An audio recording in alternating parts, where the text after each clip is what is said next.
Découvrir Christ, il faut manifester la volonté. Je découvre Christ en moi. Je découvre Christ en moi. Le jour où Dieu nous a délivrés, ok? Je découvre Christ en moi. C'est l'histoire de toi et Dieu. Galates 4, verset 19. La Bible déclare: mes enfants, pour qui j'éprouve de nouveau les douleurs de l'enfantement, jusqu'à ce que Christ soit formé en vous. Amen. Amen.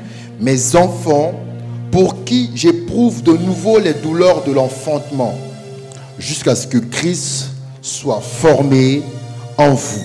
Nous repartons dans le merveilleux chapitre 7 du livre de Romains que nous avons étudié hier, donc Romains 7.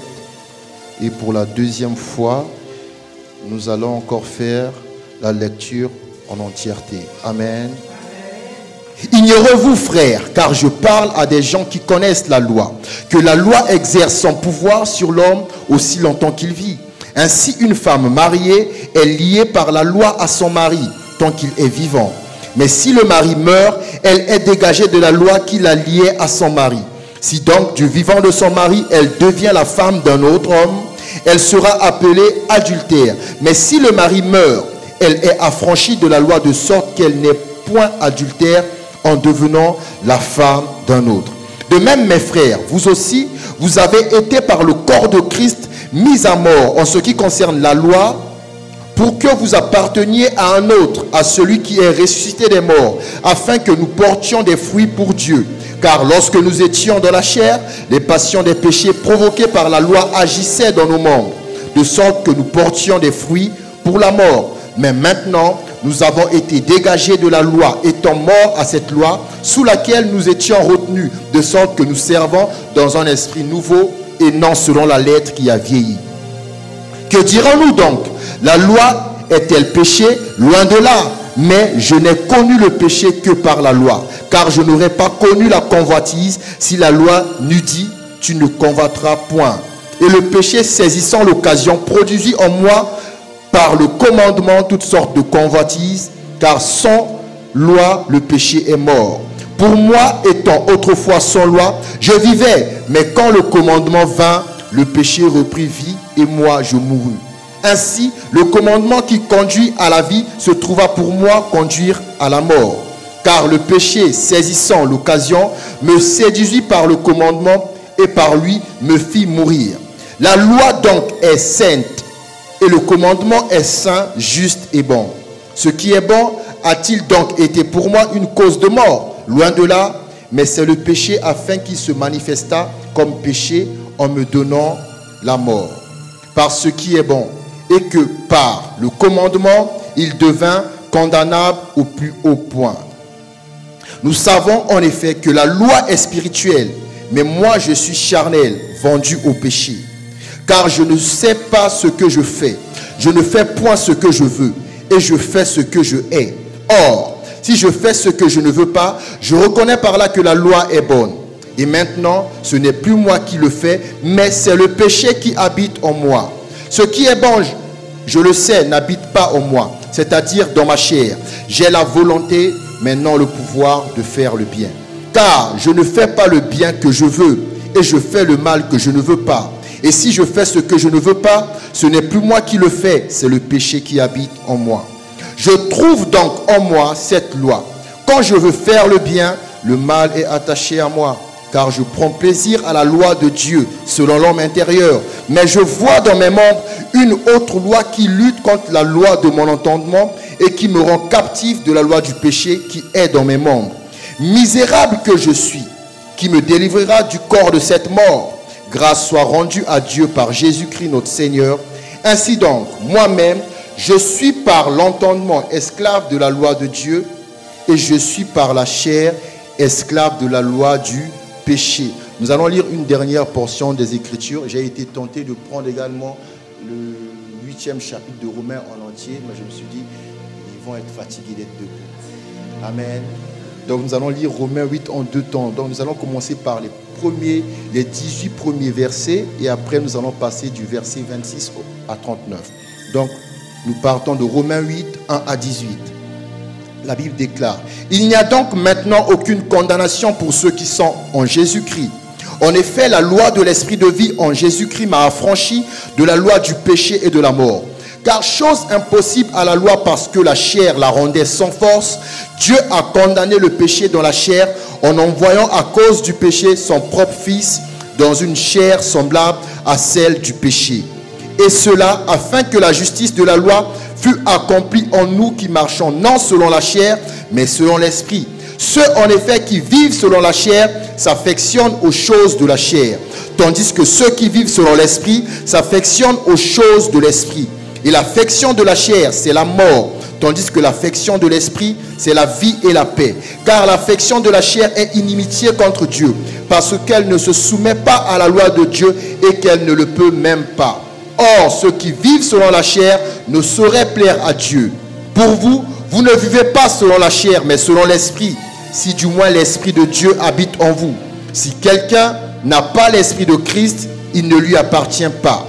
Et si Christ est en vous, le corps, il est vrai, est mort à cause du péché, mais l'esprit est vie à cause de la justice. Et si l'esprit de celui qui a ressuscité Jésus d'entre les morts habite en vous, celui qui a ressuscité Christ d'entre les morts rendra aussi la vie à vos corps mortels par son esprit qui habite en vous.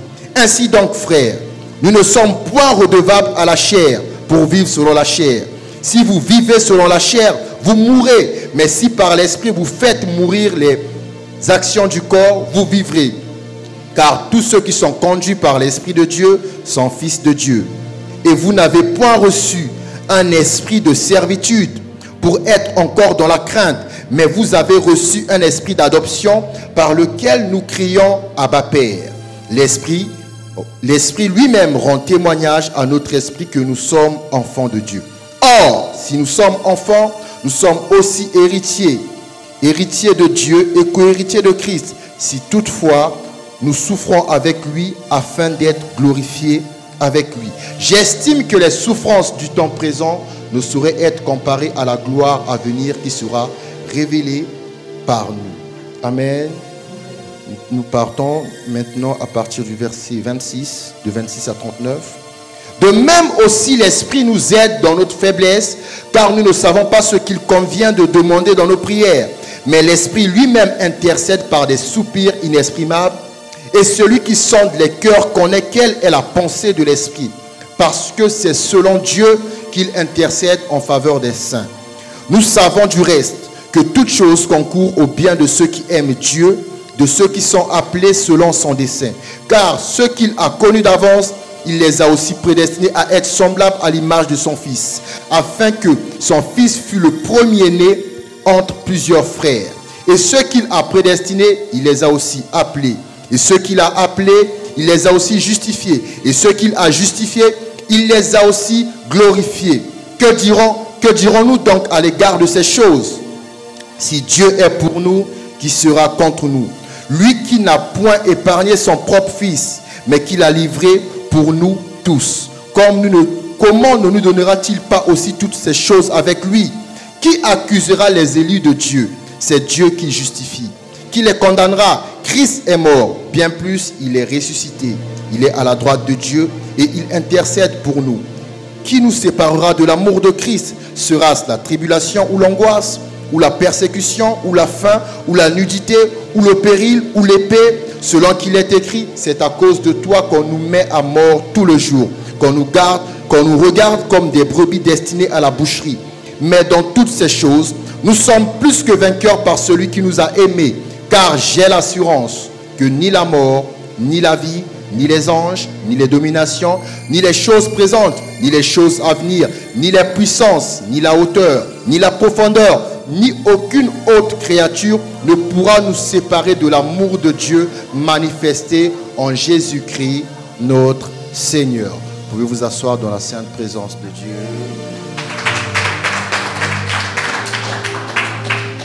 Amen. J'ai entendu ton voisin dire, je vais commencer à lire la Bible à la maison. Comme ça, Dieu va éviter d'utiliser son serviteur, qu'on reste debout pendant longtemps. Amen. Dis après moi, découvre Christ en toi. Découvre Christ en toi. Après avoir abordé la question d'hier qui était « J'ai la volonté ». Amen. Ce soir, nous abordons un autre thème ou une autre question si vous voulez. Le titre de mon message ce soir, c'est « J'ai la volonté, virgule, mais Christ a le pouvoir ». Amen. Donc je répète le titre de mon message. « J'ai la volonté, mais Christ a le pouvoir ». Donc nous étudions en fait le mot « découvrir ». Et la définition que nous avons retenue pour les 3 jours de cette année, découvrir, c'est trouver, mettre à jour ce qui était caché ou inconnu. Je répète, découvrir, c'est trouver, mettre à jour ce qui était caché ou inconnu. Un synonyme que nous avons abordé hier, c'est exposer. Amen. L'année dernière, dans le séminaire, nous avons étudié le mot découvrir dans le sens se dépouiller. Il fallait se dépouiller de sa chair pour découvrir Christ. Et hier, je vous ai dit que après qu'on s'est dépouillé, la prochaine étape, normalement, c'est trouver. Quand on s'est dépouillé dans le but de trouver, donc on doit trouver le Christ. Amen. Quand on a trouvé le Christ, il faut l'exposer. Parce que le Christ, on ne le trouve pas juste pour le trouver. On le trouve afin que notre vie soit changée. Et notre vie ne peut pas être changée si il n'est pas exposé afin qu'il se manifeste. Amen. Vous voyez, à chaque fois que vous voyez un homme, une femme aller chercher un homme de Dieu, ça signifie que cet homme ou cette femme a l'information que dans la vie de cet homme, Christ est manifeste. Amen. Donc, découvrir, trouver, mettre à jour ce qui est caché ou inconnu. Le synonyme exposer. Découvrir, c'est aussi apercevoir quelque chose. Vous voyez, quand on découvre Christ, en fait, quand on rencontre Dieu, on se rend compte qu'en fait, on ne le connaît pas. Non seulement on ne le connaît pas, mais on se rend compte qu'on n'est rien, qu'on est misérable. Amen. Voilà pourquoi faites attention aux gens. J'ai rêvé, Dieu m'a rencontré, puis la vie était rose. En tout cas, tu as rencontré une imitation de Dieu. Amen. La Bible déclare que le prophète Isaïe, dès qu'il a vu Dieu, il a dit « Malheur à moi, je suis un homme aux lèvres impures. » Quel est le rapport entre les lèvres et les yeux? Tu as vu Dieu avec tes yeux. Et puis on a purifié ses lèvres. Tu as dit, qui enverrai-je? Il était obligé de dire, envoie-moi, me voici. Amen. Donc, découvrir, apercevoir quelque chose. Nous voulons découvrir Christ afin que Christ soit manifesté. Et quand l'apôtre Paul, qui a reçu la révélation de Christ, écrit aux Galates, il dit, mes enfants pour qui j'éprouve encore les douleurs de l'enfantement, jusqu'à ce que Christ soit formé en vous. Ouais. Dans ce verset, en fait, il était déjà en train de donner l'information quant à la localisation de Christ. Amen. Les gens ont entendu que Jésus est mort et ressuscité, que Jésus était le Messie, qu'il était le Christ. Il est parti au ciel. Donc, désormais, les gens commencent à prier en regardant vers le ciel. Ils invoquent la pluie. Ils pensent que parce que j'ai prié dans la direction des cieux, que Dieu va exaucer. Ça, c'est la religion. Amen. Et l'apôtre Paul va dire, mes enfants pour qui j'éprouve encore les douleurs de l'enfantement, jusqu'à ce que Christ soit formé en vous. J'imagine qu'il y avait une personne de l'église qui s'est rendu compte ce jour-là, Christ formé où? En moi. Amen. Donc il s'est rendu compte du temps qu'il a perdu à regarder le ciel. Amen. Tout ce que je peux dire aux gens, c'est qu'il va pleuvoir ou pas. Mais chercher Dieu, on ne le cherche plus au ciel, parce que son esprit est descendu en toi. Il a dit jusqu'à ce que Christ soit formé en vous. Je rappelle que ces lettres étaient destinées à des chrétiens. Amen. Vous voyez, nous commettons souvent l'erreur quand nous lisons la Bible et nous opposons ce que la Bible dit aux païens. Or que Dieu ne parlait pas aux païens mais à son peuple. Or, l'apôtre Paul n'écrivait pas à des inconnus mais à des frères. Il dit jusqu'à ce que Christ soit formé en vous. Donc, il s'est rendu compte, il a eu écho des problèmes qu'il y avait à l'église de Galate, parce qu'à chaque fois que l'apôtre Paul a écrit à l'église, c'était d'abord pour corriger les problèmes. Ok? Les gens qui quittent les églises parce qu'ils ont rencontré des problèmes. Tu n'as jamais compris la Bible. L'apôtre Paul écrivait d'abord pour régler des problèmes. Il dit jusqu'à ce que Christ soit formé en. Donc, il a eu écho qu'il y a eu une église, les gens ont reçu Jésus, mais il y a un problème. Il y a la ville de Galate, même les appelle pauvres. On ne comprend pas. Il a dit jusqu'à ce que Christ soit formé en vous. Amen. Le même apôtre, quand il a écrit à l'église de Rome, va maintenant expliquer d'où vient que l'homme pêche. Amen. Il va aussi expliquer d'où viendra la capacité de surmonter la tentation. Amen. Dis après moi, j'ai la volonté. J'ai la volonté. Mais Christ a le pouvoir. Mais Christ a le pouvoir. Mais c'est quoi le pouvoir? Amen. Demande à ton voisin, c'est quoi le pouvoir? C'est quoi le pouvoir? J'ai épinglé plusieurs définitions. Le pouvoir, c'est la puissance. Le pouvoir, c'est... Vous allez voir dans nos églises, beaucoup chantent que je marche avec puissance. Mais malade depuis la naissance. Amen. Quelle désolation. Vous verrez que le diable, ça ne le dérange même pas que tu chantes hors gamme. Ça ne le dérange même pas que tu chantes de la gamme. Ça ne le dérange même pas que tu chantes. Amen. Le diable, ça le dérange le jour où il a l'information que tu es sur le point de découvrir Christ et de manifester. Quand Jésus a été au désert, ce n'est pas après le désert que le diable a été intercepté, c'est pendant le désert. Parce que le diable savait que le Jésus qui est entré dans le désert en tant que charpentier, il va sortir en tant que Jésus, le Christ. Et quand le Christ sort pour se manifester, c'est fini. Donc il allait l'intercepter, il n'a pas réussi. Ma prière, que ce soit ton cas. Amen. Non, tu n'as pas dit Amen bien. Amen. Donc, le pouvoir, c'est la puissance. Écoutez bien. Le pouvoir, c'est la possibilité. Amen. Vous allez comprendre pourquoi la Bible dit tout est possible à celui qui... La Bible a dit tout est à celui qui croit. Pas tout c'est facile. Si tu veux créer une autre Bible, libre à toi. Amen. Pouvoir, puissance, possibilité, autorité, souveraineté. Amen. Le pouvoir, c'est l'influence exercée sur quelqu'un. Le pouvoir, l'influence exercée sur... Voilà pourquoi, quand vous êtes enfant, vous voulez devenir charpentier, mais papa veut que tu deviennes avocat. Amen. Et papa t'envoie à l'université pour que tu deviennes... Papa n'a pas compris que toi, tu es manuel. Donc à l'école, là-bas, tout ce qu'on explique, soit tu as envie de disparaître, soit tu as des maux de tête. J'ai reçu beaucoup de gens comme ça. Pourquoi tu as fait telle étude? Parce que mon père m'avait envoyé. Ah, c'est son cerveau. Pourquoi il a réussi à faire cela? Parce qu'il a le pouvoir, l'influence exercée sur quelqu'un. Amen. J'aimerais au moins préciser d'entrée de jeu que le pouvoir dont je parle, que Christ a, c'est le pouvoir de la résurrection. Ou si vous voulez, la puissance de la résurrection. Vous voyez, l'homme a la volonté. Mais c'est Christ qui a le pouvoir. Parce que l'apôtre Paul a dit, j'ai la volonté, mais pas le pouvoir. Mais c'est Christ qui a le pouvoir. Dis à ton voisin, c'était l'introduction. C'était l'introduction. Bon, maintenant nous commençons. Mais dis à ton voisin, sois poli, nous commençons. Amen. Nous allons étudier le livre de Romains, le 8e chapitre. Amen. Écoutez ce que l'apôtre Paul dit. Écoutez, après avoir présenté la difficulté qu'il avait à mener une vie dans le Seigneur, après avoir présenté ce que le péché causait en lui dans Romains 7, écoutez comment il commence Romains 8. Il n'y a donc maintenant aucune condamnation pour ceux qui sont en Jésus-Christ. En effet, la loi de l'esprit de vie en Jésus m'a affranchi de la loi du péché et de la mort. Car chose impossible à la loi parce que la chair la rendait sans force, Dieu a condamné le péché dans la chair en envoyant à cause du péché son propre fils dans une chair semblable à celle du péché.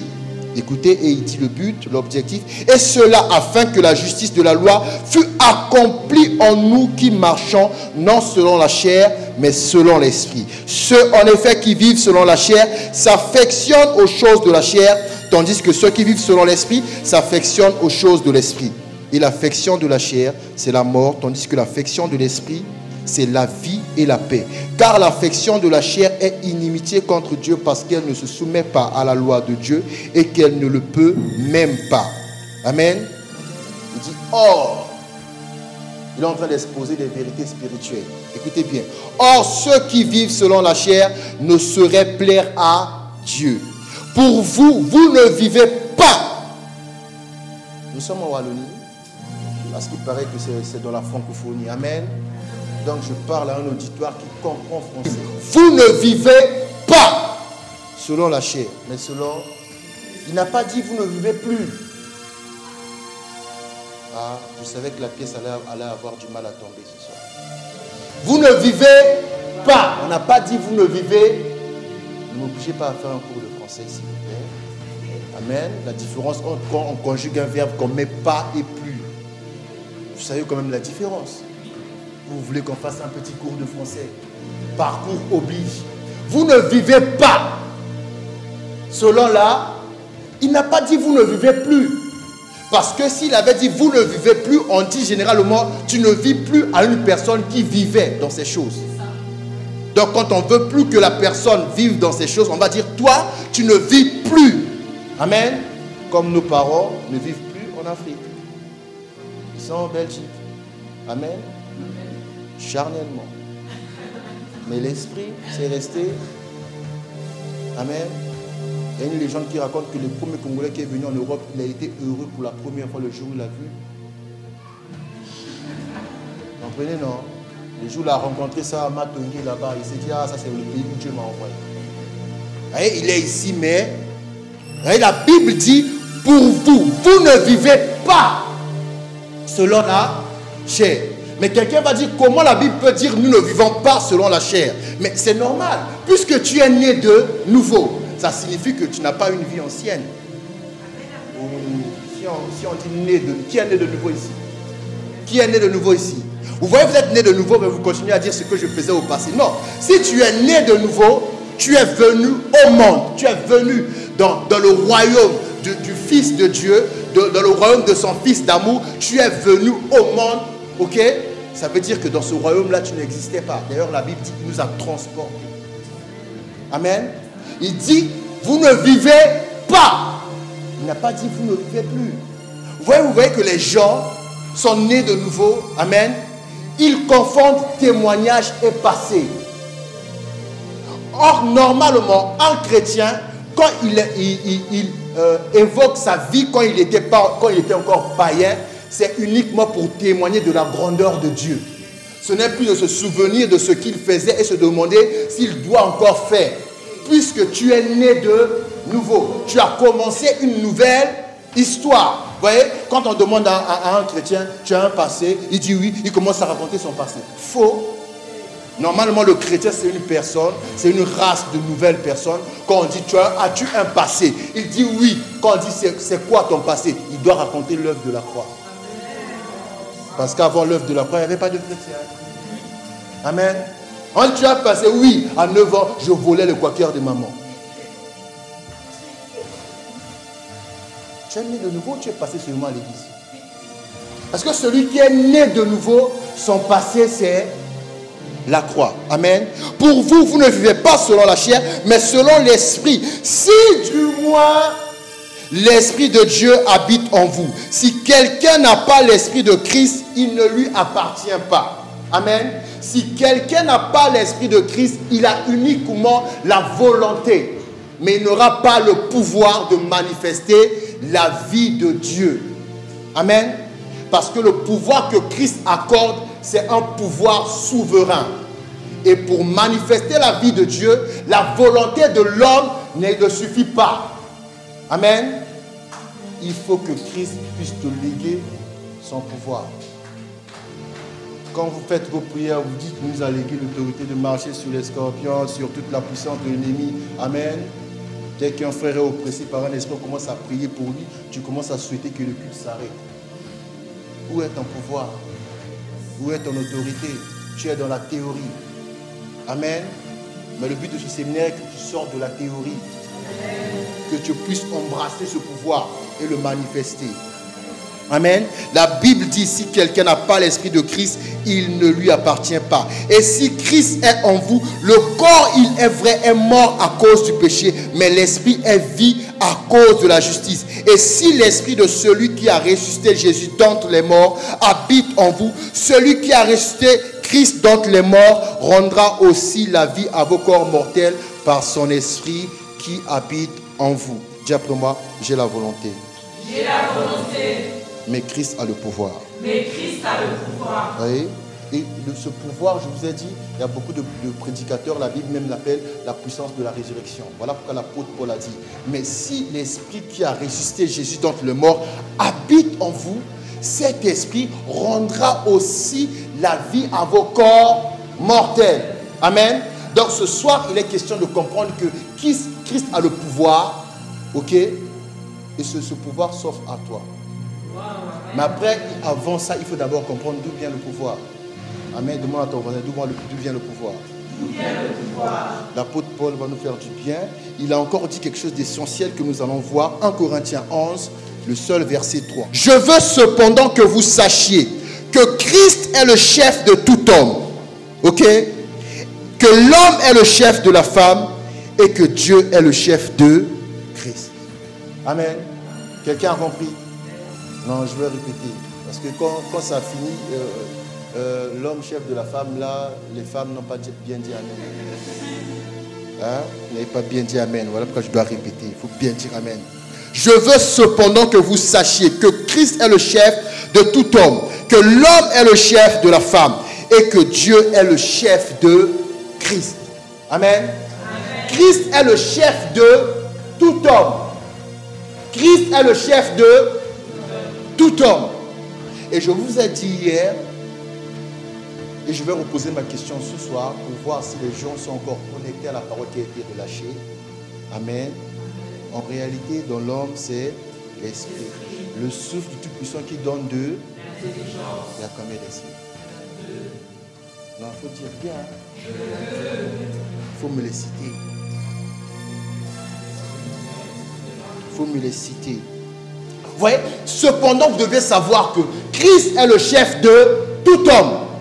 Celui qui est né de nouveau, c'est celui qui a reçu l'esprit de Jésus. Vous voyez, les gens pensent qu'on raconte des bêtises. Déjà, le fait même que la Bible dise que tu as reçu l'esprit de Jésus. Ok? Ça signifie que tu existais déjà avant que l'esprit vienne. Ou vous recevez les gens quand vous êtes absent. Non, aidez-moi à comprendre. Peut-être que mon français est trop pastoral. Est-ce que vous recevez les gens chez vous quand vous êtes absent? Amen. Donc quand tu as reçu Jésus, ça signifie quoi? Jésus a dit, il vient, il frappe à la porte. Il se passe quoi pour celui qui ouvre? Ça c'est la Bible là. Il fait quoi? Il entre, il va souper. Il a dit, je frappe. Ok? Celui qui ouvre, j'entre et mon père et moi on va souper. Mais celui qui a ouvert, c'est qui? C'est toi quand tu as reçu Jésus. Amen. C'est toi quand tu as reçu Jésus. Si c'est qu'un seul esprit, pourquoi tu pries pour de recevoir le Saint-Esprit? Hein? Si il est juste question d'un seul esprit, pourquoi tu pries pour recevoir le Saint-Esprit? D'ailleurs, celui qui prie pour recevoir cet esprit, n'est-il pas un esprit? Non, il faut me répondre. Hein? Nous pouvons échanger. Celui qui prie pour recevoir le baptême dans le Saint-Esprit, n'est-il pas lui-même un esprit? Oui. Si Jésus dit je frappe, tu ouvres, c'est-à-dire que vous serez vous deux. Amen. Vous serez. Après, il te dit maintenant par son apôtre que Christ est le chef de tout homme. En fait, quand il est rentré dans ta vie, c'était pour être le chef. C'était pour commencer à diriger. Ce n'était pas ton collègue. Amen. Il ne faut pas confondre grâce et gloire de Dieu. Dieu ne partage sa gloire avec personne. S'il t'a racheté, tu es racheté. Nous aimons ce mot. Je suis racheté. Mais le mot racheté signifie que j'appartiens. Celui qui appartient ne peut pas décider. Et il dit Christ est le chef de tout homme. Vous allez comprendre pourquoi beaucoup de chrétiens mènent une vie de difficulté. Il dit Christ est le chef de tout homme. L'homme le chef de la femme. Mais ça c'est pas important parce que les femmes ne veulent pas dire ça. L'homme le chef de. L'homme le chef de. Parce que Christ le chef de tout homme, il n'y a pas grand H. Hein. On a parlé après de la femme. L'homme le chef de. Et puis il va dire que Dieu est le chef de Christ. Ah. Quelqu'un n'a pas lu. On va relire. Je veux cependant que vous sachiez que Christ est le chef de tout homme, que l'homme est le chef de la femme et que Dieu est le chef de Christ. Dieu est le chef de Jésus-Christ. Jésus de Nazareth est devenu Jésus-Christ. Parce que Dieu a envoyé son esprit. La Bible dit Jésus revêtu de la puissance. Jésus va même dire l'esprit du Seigneur est sur moi parce qu'il m'a oint. Il parle de deux choses, l'esprit et l'onction. Il ne parle pas, arrêtez de confondre, non, moi je veux le Saint-Esprit, après tu dis encore, je veux l'onction. Non, non, tu veux le Saint-Esprit ou tu veux l'onction. Ce n'est pas pareil. L'esprit du Seigneur est sur moi. 1, il m'a oint. 2, ok? Mais la Bible dit que Dieu est le chef de Christ. Vous voyez, c'est une relation hiérarchique qu'on ne peut pas casser. Vous comprendrez pourquoi Jésus a dit, le Fils ne fait rien de lui-même. Il ne fait que faire ce qu'il a vu faire le Père. Il est en train de dire, en fait, Dieu est le chef. La mission ne consiste pas à inventer, à réfléchir à la place de Dieu. La mission consiste à faire ce que Dieu a déjà fait, à le refaire et à obéir à Dieu. Voilà pourquoi il va dire que mon Père est en moi. Jésus n'a jamais dit je fais mes œuvres. Il dit toujours je fais les œuvres de mon Père. Il est en train d'expliquer que Dieu est le chef de Christ. À un moment, il a eu le choix d'abdiquer. Il n'y a que vous qui pensez que Jésus n'a jamais eu peur. La Bible dit que ce jour-là, il commençait à prier. La sueur, on dirait du sang. Il a dit que cette coupe s'éloigne. Comme Dieu est le chef de Christ, et puis il va dire que ta volonté soit faite. Et il va aller embrasser l'œuvre de la croix. C'est-à-dire Jésus est mort et ressuscité parce que Dieu était le chef de Christ. Et il va dire tout est accompli. À ce moment-là, la relation entre Jésus, entre Dieu et le Christ ne peut pas être rompue. Donc, Dieu est le chef de Christ. Quand tu reçois maintenant le Christ en toi, et que le Christ en toi n'est pas encore celui qui conduit ta vie, n'est pas encore ton chef, le chef du Christ ne peut pas être ton chef. Et on se retrouve avec des chrétiens, à chaque réunion que je prie, il faut qu'ils tombent. Je ne sais pas s'il y a une maladie, tombe ou tomber. Voyez? Christ, il a un chef, Dieu. Quand tu l'as reçu, tu veux vivre la vie de Dieu. Et vous aimez, ouais, posséder ton héritage, on va rentrer dans notre héritage. Mais qui dit héritage, ça signifie qu'il y a quelqu'un qui lègue l'héritage à un rebelle. Quand tu as reçu le Christ, Christ a un pouvoir. Mais tant qu'il n'a pas le chef dans ta vie, ce pouvoir ne se manifeste pas. Et donc, toi, tu cries Abba Père, tu parles en langue, tu pries, tu parles beaucoup. Mais Christ n'étant pas ton chef, Dieu aussi n'est pas aussi ton chef. Ok? Parce que Dieu ne te connaît pas. Ah oui. C'est la Bible, hein? Dieu te connaît. Si Dieu te connaît, rentre chez toi, va prier au nom de ton nom. Hein? Par exemple, Sarah rentre chez toi, dis à quelqu'un, je te bénis au nom de Sarah. On va voir si la prière va s'exaucer. Tu dis au nom de Jésus parce que Dieu ne connaît pas un autre nom. Il n'y a pas un autre nom qui a été donné sur la terre, au ciel et sous la terre, que le nom de Jésus. Donc en fait, en réalité, nous sommes des gens, nous nous présentons devant Dieu avec une procuration. Quel est le nom de Jésus? Et quand Dieu entend le nom de Jésus, il approuve. Pourquoi? Parce qu'il sait que lui, il est le chef de Christ. Amen.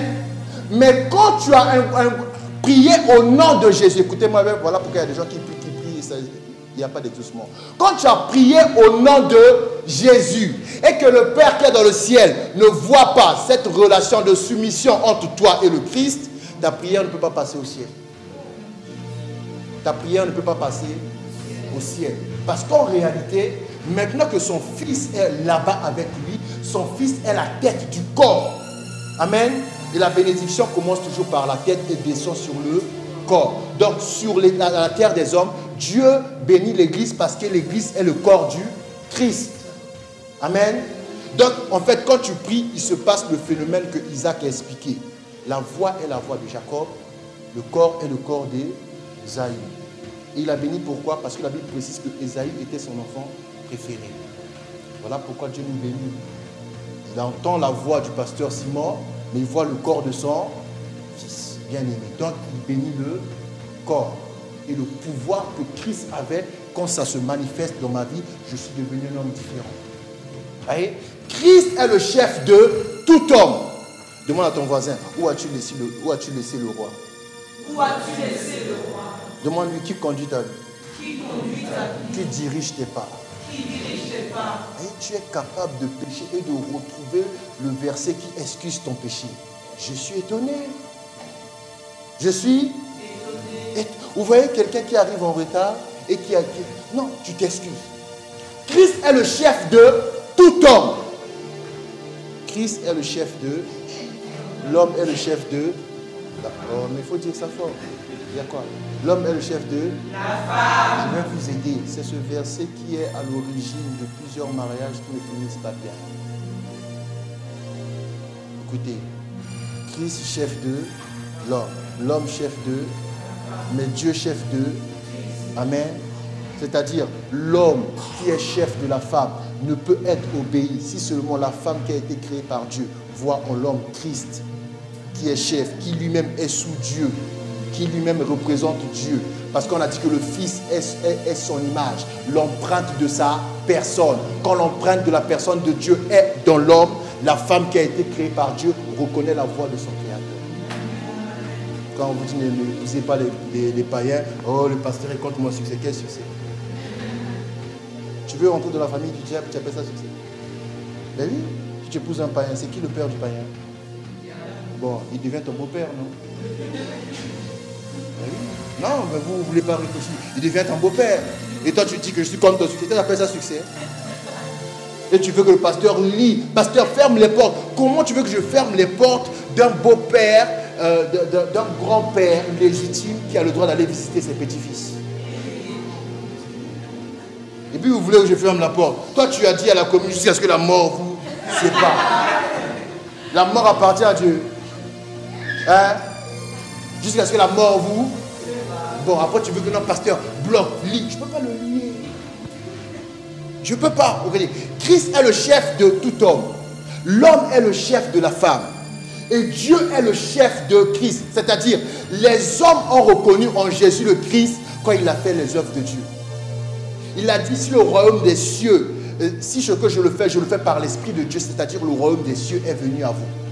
Il demande à ses disciples, que dit-on de moi? Pierre, qui avait la bonne réponse, va dire, tu es le Christ, le Fils du Dieu vivant. Amen. C'est-à-dire, il n'a pas seulement reconnu Jésus. En Jésus, il a reconnu l'autorité de Dieu, le pouvoir de Dieu. Amen. C'est ça le Christ. Et quand un homme a découvert Christ en lui, je vous ai dit hier, nous sommes esclaves, selon l'apôtre Paul, de la loi de Dieu. Ton entendement dépend de la loi de Dieu. Ton entendement est spirituel. Quand tu nourris, plus le Christ se manifeste. Et quand le Christ se manifeste en toi, si tu rencontres une jeune demoiselle qui, elle aussi, elle est en Christ, il n'y aura pas de problème parce qu'en toi, elle va voir Dieu. Amen. Amen. Vous croyez que Sarah appelait Abraham mon Seigneur par politesse? Abraham sait que Sarah sait que ce monsieur traite avec le grand Dieu. Ce monsieur traite avec... il n'est pas question de mettre un bon rouge à lèvres, un bon parfum, de voir ton mari. Mon Seigneur. Est-ce qu'il y a Christ là-bas? Non. Toi-même déjà, est-ce qu'il y a Christ? On pose des questions, mais comment on fait, comment on appelle la période avant les fiançailles?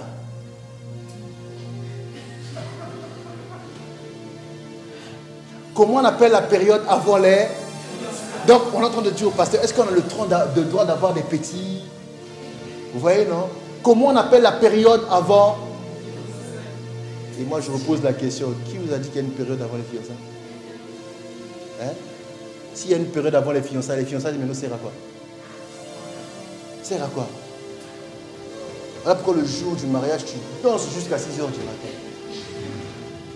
Parce que tu as déjà tout fait, tout vécu, tout connu. D'ailleurs, même tu as convoqué les gens, là, tu savais déjà qu'il y a un bébé qui est en route. Et vous ne vivez pas ça dans vos familles. Vous êtes trompé qui ici? Tu sais, non? Quand ta grande soeur, on est venu doter, tu savais déjà que Junior était déjà en cours. Et puis vous venez à l'église, mon Dieu, mon Dieu, mon Dieu. Non! Christ est le chef de tout homme. Et Dieu est le chef de Christ.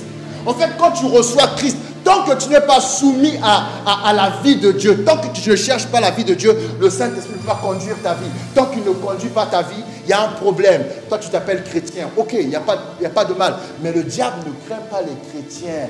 Le diable craint les fils. Il n'a pas dit à Jésus si tu es enfant, si tu es croyant. Il a dit si tu es fils. Ok? Et Jésus a prouvé qu'il était fils, pas en démontrant la puissance, mais en exposant la connaissance. Je répète, Jésus n'a pas démontré qu'il était fils, n'a pas prouvé qu'il était fils en démontrant la puissance, mais en exposant la connaissance. Est-ce que tu connais Dieu? Demande à ton voisin. Non, dis-lui bien, est-ce que tu connais Dieu? Vous voyez, vous allez comprendre dans Galates 2:20, le même apôtre va dire un verset que vous connaissez beaucoup, ce n'est plus moi qui vis, c'est Christ qui vit. Et vous en avez fait un chant, ce n'est plus moi qui vis, c'est Christ qui vit. Écoutez, si tu es capable de dire ce n'est plus moi qui vis, si tu es capable de faire, comment on appelle, ce constat, ça signifie que tu es présent au moment où tu fais ce constat. Ça ne signifie pas que tu es absent. Un absent ne peut pas constater que c'est Christ qui vit, que ce n'est plus lui. Quelqu'un qui vient, qui me dit, pasteur, je sais que ce n'est plus moi qui vis, c'est Christ qui vit en moi. Alors je comprends que cette personne a compris aussi qu'en fait, elle n'est pas seule. Ok? Mais quand la Bible dit ce n'est plus moi qui vis, c'est Christ qui vit en moi, c'est pour nous dire que en fait, je vis avec celui qui est mon chef. C'est lui qui est c'est lui qui conduit. Voilà pourquoi quand vous lisez la Bible, l'apôtre Paul, il est terrible, il nous a beaucoup aidé. Il dit, je voulais aller dans telle ville, le Saint-Esprit m'a résisté. Bon, le Saint-Esprit l'a résisté comment? Peut-être qu'on va réveiller-toi. Je dis, l'apôtre Paul a écrit, il voulait aller annoncer l'évangile dans telle ville, et la Bible dit à plusieurs fois, le Saint-Esprit l'a. Je te pose une question, il a résisté comment? Est-ce qu'il a apparu, il a lié, il a giflé? Non, c'était en lui. Donc il veut aller quelque part. Le Seigneur dit non, il faut commencer par telle ville. C'est eux qui ont besoin de l'évangile. Amen. Ça signifie qu'il était arrivé à une dimension où il savait qu'en lui, il y a la loi de l'esprit de vie qui conduit sa vie. Et il dépend de cette loi. J'ai la volonté, mais c'est Christ qui a le pouvoir. C'est Christ qui est souverain. Moi, j'ai la volonté, mais je veux automatiquement que le monde voit que je suis souverain. C'est faux, tu n'es pas souverain, c'est Christ qui est souverain. C'est Christ qui est... D'ailleurs, le monde ne s'intéressera jamais à toi tant qu'on ne verra que toi. Le monde va s'intéresser à toi quand on va voir Christ en toi. Oui, vous savez pourquoi? Parce que le monde est la création de Dieu. Et la création de Dieu soupire toujours après son créateur. Pas après un homme qui veut usurper l'autorité de son créateur. Voilà pourquoi vous voyez les chrétiens, ils nous fatiguent sur les réseaux sociaux. Hein, pensée du jour, conseil du jour, verset du jour, et puis on t'attrape dans un coin bizarre. Et dès qu'on s'attrape, on ne me juge pas, non? On ne juge pas, on a jugé là. On t'a pas jugé. Puisqu'on t'a pas amené en prison. On a jugé parce que là, la Bible appelle ça témoignage. On a le droit de juger ton témoignage. Ce n'est pas moi qui le dis, la Bible le dit. Quelqu'un veut une place de choix dans l'église, un bon témoignage de la maison. Des gens du dehors, pas de l'église. L'église, on a mis ça en dernier. Vous voulez inverser. Oh, mon pasteur pense que je suis gentil. Moi, je ne pense jamais que les gens sont gentils. Vous savez pourquoi? La Bible ne m'a jamais présenté, enseigné un Dieu gentil. La Bible dit que Dieu est bon. Maintenant, ta gentillesse, ça ne fait pas. Hein, jeune fille? Oh, pasteur, j'ai un fiancé. Ah bon? C'est quoi les critères? Il est gentil. Ça, c'est un critère. Il est. Et puis toi aussi, un homme te drague méchamment, tu acceptes. Il faut prendre rendez-vous pour la prière. Si quelqu'un est après toi, il faut qu'il soit. Vous voyez qu'il y a un intérêt derrière. Hein? Il y a un intérêt. Même quand il a 100 euros, que le resto va faire 150 euros, il va commencer à envoyer des SMS à ses frères. Et puis à un moment pendant le resto, excuse-moi, je vais aux toilettes. Non, il est allé récupérer quelque chose. Il puis vous a payé, vous êtes l'homme efficace, encore vous. Il y a un pays en Afrique centrale, qu'on abrège le nom, ça donne rez-de-chaussée. RDC, vous voyez, non? Dès que tu payes une facture, tu es l'homme efficace. On ne sait même pas où tu as trouvé l'argent. Et le jour où tu vas sur mon mariage, on t'accueillait dans une maison avec le coca. Le jour d'après, tu demandes le coca, on dit, tu ne sais pas où se trouve le robinet. Parce que le mariage, ce n'est pas la célébration. Le mariage, ce n'est pas La célébration. non, tu vas venir à mon... Non, je vais venir à la célébration de ton...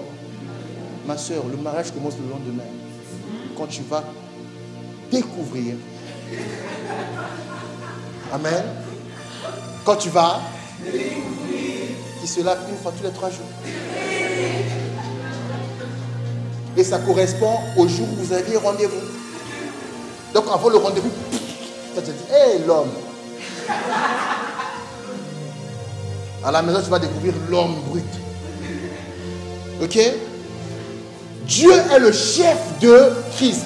Vous allez comprendre qu'en fait, il y a une relation de père en fils, mais il y a une hiérarchie aussi. Dieu, il ne blague pas avec Jésus. Jésus aussi ne blague pas aussi avec Dieu le Père. Ok? La preuve, à la croix, il a crié, mon Dieu, pourquoi m'as-tu? Vous avez entendu, vous avez lu quelque part que le Père est revenu, l'a pris dans ses bras, il a dit, mon fils, courage. Le Père l'a regardé comme ça parce qu'il y avait un ordre, tu dois mourir. Donc tu veux ressusciter, non? Hein? Mais il faut d'abord mourir. Ah, pourquoi m'as-tu abandonné? Mais parce que tu dois ressusciter. Avant la résurrection, la mort. Dis après moi, j'ai la volonté. J'ai la volonté. Mais Christ a le pouvoir. Mais Christ a le pouvoir. Ok? Il faut comprendre une chose. Les paroles ont été relâchées à celui qui allait accomplir la loi de Dieu. Dans Deutéronome, il est écrit au chapitre 28. Voici les bénédictions qui vont accompagner celui qui va obéir. Ok? Et la malédiction qui va accompagner celui qui va désobéir. Et Jésus est le seul à avoir accompli. Voilà pourquoi quand vous lisez la Bible, même quand un homme est grand, aussi grand qu'il est dans la Bible, s'il n'est pas Jésus, vous allez voir que quelque part il y a une faille. Amen. Vous voulez être, vous avez comme modèle Abraham. Vous voulez ressembler à Abraham, qui a dit que sa femme c'est sa soeur et qui a bouffé l'argent de la dot. Escroc SS. Hein? Et puis la Bible dit, quand Dieu a dit au roi, c'est la femme de mon prophète, le roi rend la femme. Amen. Abraham ne rend pas la dot. La Bible dit, il a quitté l'Égypte avec les biens, avec les servantes que le roi lui avait données. Et parmi les servantes, il y a une femme qu'on appelle Agar. Vous voyez comment une décision peut suivre les gens. Ça nous suit jusqu'à aujourd'hui. Vous voyez de quoi je parle, non? Hein? Agar a mis au monde un enfant, on ne lui a pas demandé son avis, on l'a mis dans un lit et puis voilà. Et puis on a commencé à la mépriser. Et cet enfant, quand elle a grandi, Sarah a dit il faut chasser. Abraham est allé voir Dieu, Dieu a dit il faut faire ce que ta femme a dit, il faut. Depuis ce jour-là jusqu'à aujourd'hui, il y a 2 peuples qui se combattent. Et toi, oui, il faut faire attention. Dans la Bible, le modèle parfait, c'est Jésus. Moïse, on dit qu'il était, la Bible dit, Moïse est l'homme le plus patient sur la terre. Dieu est en train de corriger Aaron et Myriam. Moïse est l'homme le plus patient sur la terre. Comment avez-vous fait ça? L'homme le plus patient sur la terre, un jour, on va dire par le rocher, lui il frappe. Quelle patience! Tu frappes quelque chose qui ne peut pas avoir des douleurs. Ouais, vous voyez que dans la Bible, le véritable modèle, c'est Jésus. Mais Jésus est un chef. Ouais, vous voyez qu'on va à l'église, on n'a pas la bonne compréhension des choses. On est là, la grâce. Non. La Bible n'a jamais présenté la grâce sur la vérité. La Bible a dit la grâce et la vérité. Les rares fois que la Bible a présenté la grâce sans la vérité, notamment à l'époque de Noé, le monsieur qui a trouvé grâce aux yeux de Dieu, quand il est sorti de l'arche, qu'est-ce qu'il allait faire? Se saouler la bouche. Il allait boire. Il a commis un acte où on l'a vu nu. Au lieu de s'excuser et de faire que ça n'arrive plus, il allait maudire. Vous voyez comment c'est grave? Quand ils sont sortis de l'arche, Dieu les a bénis. Dieu est parti, lui il est allé boire, lui il a maudit. Pourquoi? Il a embrassé la grâce sans la vérité. Ok? Dis après moi, j'ai la volonté. J'ai la volonté. Mais Christ a le pouvoir. Mais Christ a le Ouais, pouvoir. tu es dans une vie avec une personne qui a la solution. Mais toi, tu es en train de te demander comment faire pour oublier ma vie du passé. Comment faire pour sortir de là. Alors, je ne comprends pas. Il faut commencer à vous faire accepter Jésus en anglais, en swahili ou quoi, en portugais. Le jour où tu as accepté Jésus, on a dit, répète, prie de tout ton cœur. Je renonce à ma vaine vie du passé. Amen. Tu as dit, je renonce à ma vaine vie du passé. Tu rentres chez toi, tu te demandes comment je fais pour arrêter. Il fallait demander au pasteur, renoncer, ça veut dire quoi? Je m'en débarrasse. À l'église, tu t'en es débarrassé. À la maison, tu te demandes, je fais comment pour arrêter. Donc tu nous as trompé à l'église. Tu es Cristiano Ronaldo. Tu nous as dribblé, puis tu es parti à la maison, tu allais faire. Oui. Oui, les gens ne comprennent pas. Écoutez, l'évangile n'est pas un truc de slogan. Pourquoi? Tu vas souffrir, on en entend. Tu as la volonté que Dieu t'a donnée. Mais quand Dieu t'a remis en scène, il y a un capitaine qu'il faut suivre. Lui, il a le pouvoir. Lui, il a le... Et quand il a dit, je vous ai donné le pouvoir, l'autorité pour marcher sur toute la puissance, il donne aux gens comme un ordre. C'est-à-dire un chef qui est en train de parler à un subalterne. Comme un ordre. Donc c'est comme si on était dans l'armée. Le général dit au colonel, toi je te donne l'ordre d'aller commander dans telle région. Amen. Mais toi tu ne considères pas l'ordre, toi tu vas aller commander là-bas. C'est où l'ordre de mission? Oh non, j'avais parlé au colonel, il m'a dit je suis maintenant chef d'état-major. On va te dire où est l'ordre de mission? Il n'y a pas. Il y a. Mais tu invoques le nom de Dieu. Tu invoques le nom de Dieu. Oh, Christ est le chef de tout ordre. Non, répète pour moi, Christ est le chef de tout ordre. Vous voyez, il y a des paroles qui ont été relâchées depuis Genèse et Dieu ne les changera pas à cause de toi. On a dit, créons l'homme à notre image, à notre image et à notre ressemblance afin qu'il... Créons l'homme à notre image et à notre ressemblance afin qu'il... Ça signifie qu'il y avait un modèle à partir duquel Dieu s'est basé pour faire l'homme. Et ce modèle-là, c'était Christ. Adam, c'était une maquette. Ok? C'est comme si tu as vu un modèle prototype d'une voiture. Il n'y a pas encore les freins bien. Toi, tu as pris ça pour conduire. Il n'y a pas de frein. Le diable s'est empressé de prendre Adam, un prototype. Il n'y a pas de frein. Et il a vu que c'est une voiture, c'est un véhicule bizarre. Ok? Dis pour moi, j'ai la volonté. J'ai la volonté. Mais Christ a le pouvoir. Mais Christ a le pouvoir. Et pour te montrer que son pouvoir est suprême, la Bible dit, la mort n'a pas pu le retenir. Donc même eux là-bas dans le séjour des morts, tellement qu'il y avait une lumière dans la vie de ce monsieur quand le Saint-Esprit est descendu, ils se sont dit non. Les ténèbres doivent rester ténébreux. C'est quoi cette histoire-là? Vous amenez la lumière ici. Chef, tu peux t'en aller. Amen. Et la Bible dit, Jésus avant de partir, la Bible dit, il allait reprendre la clé. Il allait reprendre la clé. Il allait reprendre la clé. Vous comprenez pourquoi il a dit à Pierre, je te donnerai les clés. Je te donnerai du royaume des cieux. Il dit, ce que tu liras sur la terre sera lié dans les cieux. Ce que tu délieras sur la terre sera délié. Quel pouvoir Christ a donné à Pierre qui était disciple. Écoutez, si tu es disciple de Christ, ça signifie que Christ est le maître. Arrêtez de nous fatiguer. Il n'y a pas de disciple sans maître. Il n'y a pas de disciple sans discipline. Ok? Je te dis de quelle discipline il est en train de parler. Mais tu vois, la Bible, c'est une lettre d'amour pour faire love in love, quoi. Hein? C'est une discipline. La Bible dit Jésus ce matin, de bon matin, alla à la montagne pour prier comme de coutume. C'est une discipline. Il a dit à ses serviteurs, à ses disciples, vous n'avez même pas pu prier 1 heure. C'est une discipline. Et quand on embrasse cette discipline, la récompense, c'est quoi? Le pouvoir que Christ donne. Amen. Vous qui êtes là, vous avez la volonté. Mais quelle est votre relation avec le Christ? Découvrir, trouver ce qui était caché, inconnu, l'exposer. Vous voyez que, voilà pourquoi on dit que la voix de Dieu, on ne peut pas les sonder. L'apôtre Paul, il a à cœur l'évangile. Il veut aller dans un endroit, le Saint-Esprit dit non, c'est là-bas. Ça signifie qu'avec Dieu, dans l'église, tu peux faire des bonnes choses. Qui vous a dit que les bonnes choses, c'est l'évangile? Les bonnes choses, ce n'est pas l'évangile. Hein? Les bonnes choses, ce n'est pas l'évangile. Vous voulez que je vienne vous parler en tant que coach? Qui vous a dit que c'est l'évangile? Je peux vous parler en tant que coach. Les pasteurs sont les meilleurs coachs. Mais regardez Jésus, il a pris un poissonnier, il a fait pêcheur d'âme. Il a pris un poissonnier, un discours, 3000. Quelle efficacité. Est-ce que Jésus est un coach? Mais est-ce que c'est l'évangile, parler des bonnes choses? Hein? Ça vous met à l'aise. Pasteur, je suis détendu quand tu parles comme ça. Si moi j'étais stressé. Non, on va chasser l'esprit. Nous aussi, on dit chasser l'esprit. On a dit chasser. On n'a pas dit on va appeler. On va chasser. Une fois, j'ai reçu une personne qui a dit, j'ai dit, tu as peur? Oui, j'ai peur que tu commences à prier. Oh.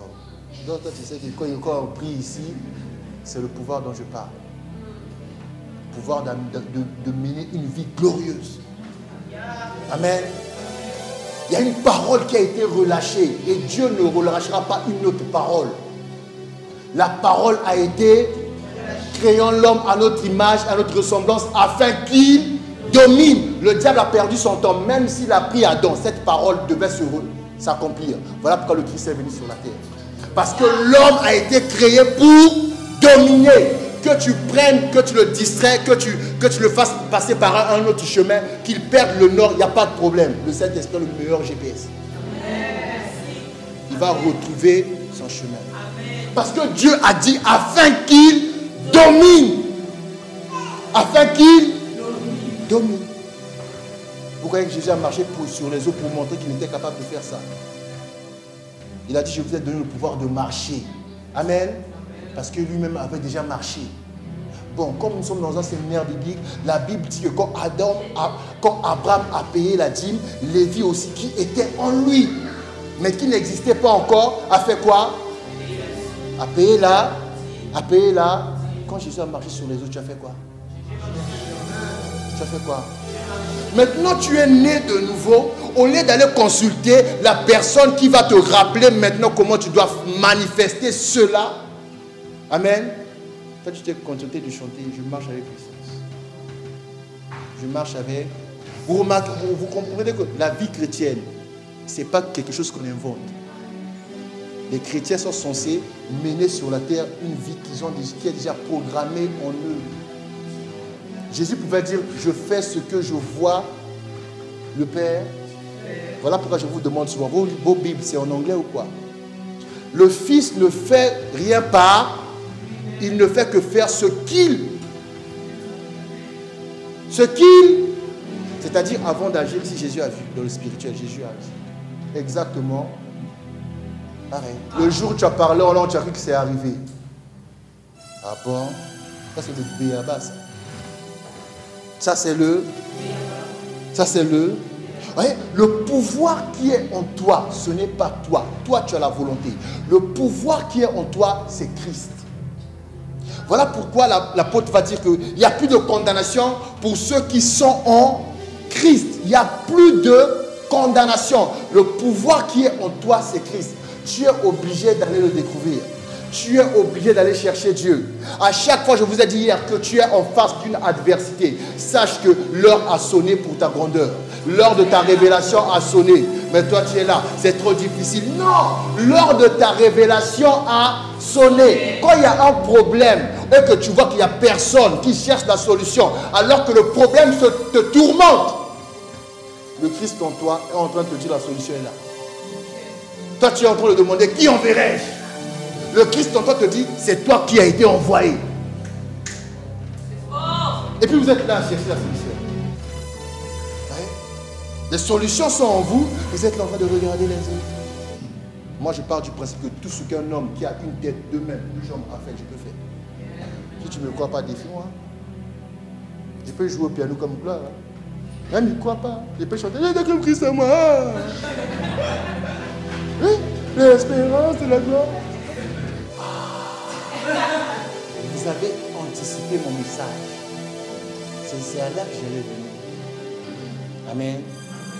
Parce que Dieu m'avait dit pour le deuxième jour, il faut prier afin que le pouvoir de Christ s'active. Amen. Parce qu'il faut comprendre une chose. La volonté que Dieu t'a donnée, vous cherchez la gloire. Hein? C'est ça, non? Là, vous allez maintenant faire le humble. Arrêtez ça. Vous cherchez la gloire. Amen. Vous cherchez. Tu es né de nouveau parce que tu as reçu la volonté de Dieu. Ok? Dieu a envoyé le Christ qui a le pouvoir en toi. Quand cette volonté rencontre ce pouvoir, c'est ce que la Bible appelle la gloire de Dieu. Ok?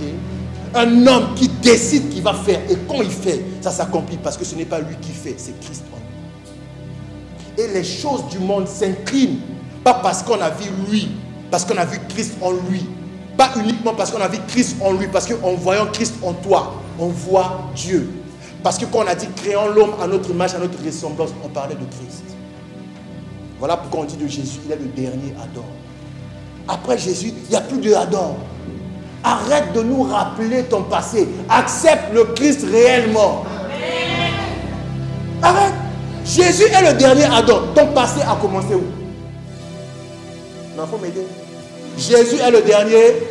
Ton passé a commencé où? Bah, Jésus. Bah, Jésus. Ton futur est où? Dans le Christ. Qui est en toi? Oui.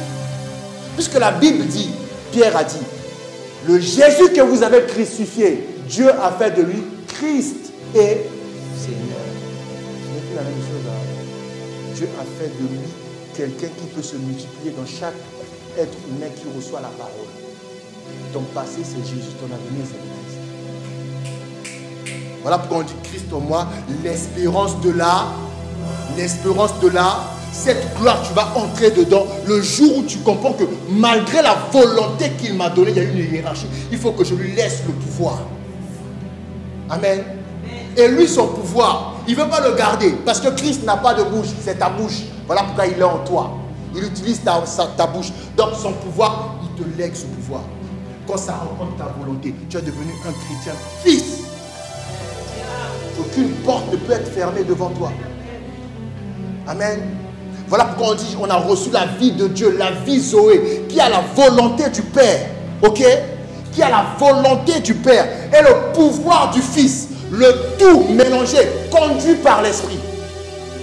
Qui va t'arrêter? Voilà pourquoi l'apôtre a dit qui va condamner? Qui? Vous êtes là, moi je suis chrétien. Jésus t'a dit je suis chrétien. Vous voyez, un jour j'ai dit un truc, avant les gens voulaient m'impressionner. Oh non, on est dans une famille chrétienne. Parce qu'ils savent que moi, je n'ai pas de famille, je ne suis pas d'une famille chrétienne. Un jour j'ai dit au bureau, est-ce que tu sais que c'est biblique? Jésus n'appartient pas à une famille chrétienne. Ah, pasteur, ben oui. Marie a été le chercher. On a dit, ta mère, tes frères et sœurs sont. Jésus a dit non. Ma mère, mes frères et sœurs, ceux qui sont là, qui font la volonté du monde. Mais Marie est de la famille de David, disait la Bible. Hein? Et de la famille de... Jésus n'est pas d'une famille chrétienne. C'est votre invention. Oui, on ne peut pas naître chrétien. On ne peut pas. Même si ton père est pasteur, bishop, trishop, dongo shop, archishop, tout ce que tu veux. Prophète interplanétaire. Il y en a, je ne sais même pas comment ils réussissent à vous tromper. Quelqu'un te dit prophète intergalactique. À Mars, là-bas, il n'y a même pas d'homme. Il va prophétiser pour qui? Et toi, tu es impressionné. Eh, lui, là, il a des mystères. Hein? Le mystère des 12 planètes. On s'en fout. Il n'y a qu'une seule planète qui est habitée. C'est la Terre. La preuve, Jésus est venu sur la. Il ne faut pas nous fatiguer. Eh, lui, il voit partout. Mais, et alors? Vois, c'est pas mon problème. Ok? Dis pour moi, j'ai la volonté. J'ai la volonté. Mais Christ a le pouvoir. Mais Christ a le pouvoir. Et il te l'a légué. Oui, il te l'a légué. Le problème, c'est que nous voulons trop nous comporter comme des enfants qui jouent encore avec des camionnettes, là, des petits jouets. Hein, vous voyez là, comme le petit Preston là, qui joue avec la chaise. Nous voulons encore faire ça. En plein royaume, tu es en train de faire ça. Et tu souffres. Et quand tu viens ici, Tu as chanté. Tu avais mal à la main, tu as chanté. Et que ta main a bougé. Ah, on avait la gloire. Et donc, dès que tu sors, et puis la main est quoi? Vous êtes malade ou quoi? Vous avez lu dans la Bible, Jésus a prié pour Bartimée. Bartimée est parti, il est redevenu aveugle. Toi, tu avais mal, tu as chanté ici, et puis tu es sorti, tu as encore mal. Ça s'appelle enthousiasme. Ce n'est pas la puissance de Dieu, ça. Oh non, parce que quand je suis à l'église, j'ai pas mal. Quand je suis dehors, ça ne va pas. C'est parce que tu es enthousiaste de voir les belles jeunes sœurs. Hein? Tu cherches un mariage depuis 1945. Et je dis ce que j'ai vu à l'église. Hein. Ok?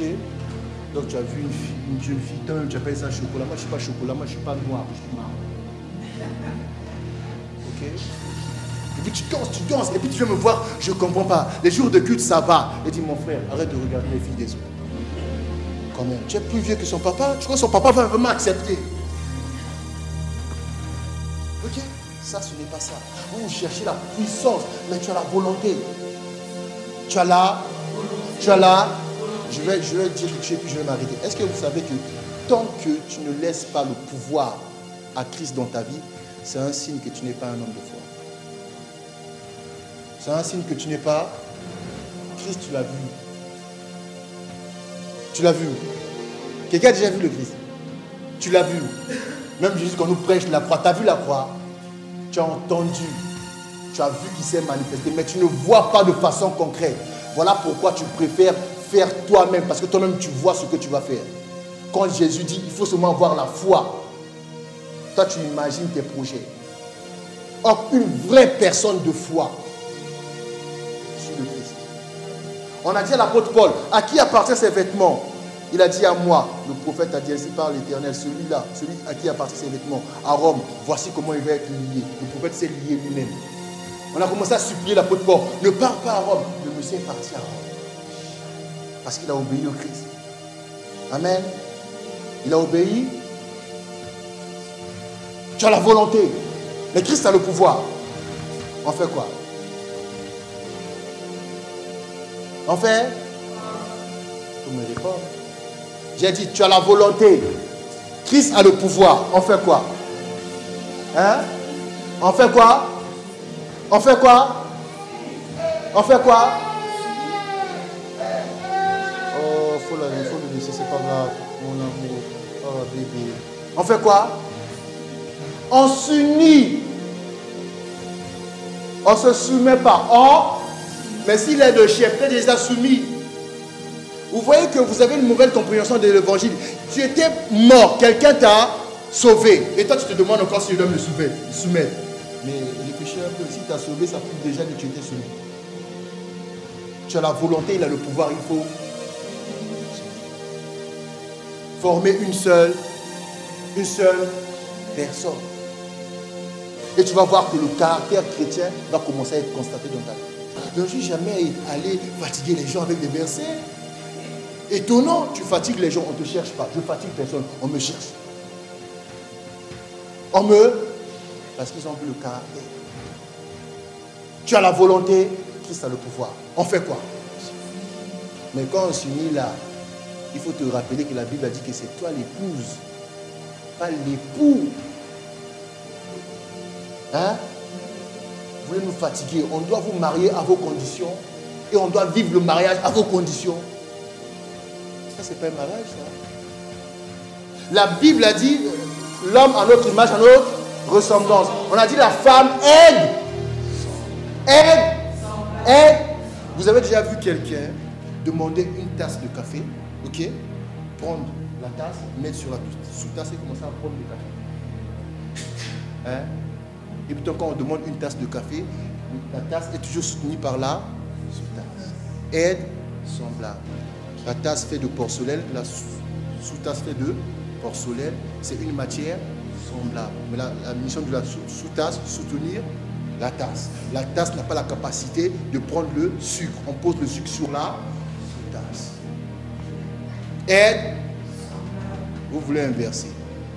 Donc on est en train de mettre le café dans la tasse. La sous-tasse dit, non, envoyez un peu ici. Vous rigolez, c'est ce que vous faites.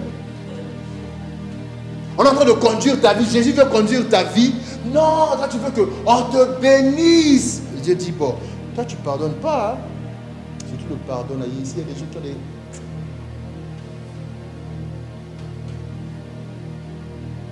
Au nom de Jésus, je vais pardonner, pasteur.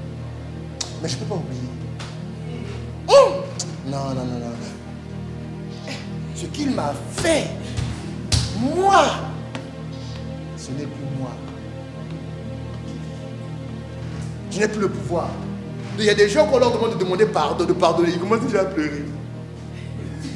Parce qu'à ce moment-là, ils savent qu'il va le faire. Pas lui. Christ en lui. Il a cédé les rênes. Il commence à pleurer. Pardonne maman. Et puis il va dire, pourquoi tu... Ça fait 5 ans que je fais comme ça. Oh, toi tu es là, ça fait 5 ans que vous voulez qu'on se parle. Mais tu avais la honte. On reconnaît quelqu'un qui a rencontré le Christ par la capacité de pardonner. Pas par la capacité de citer Psaume 121. C'est quoi? Je lève les montagnes. Je lève les yeux vers les montagnes. D'où me vient le secours?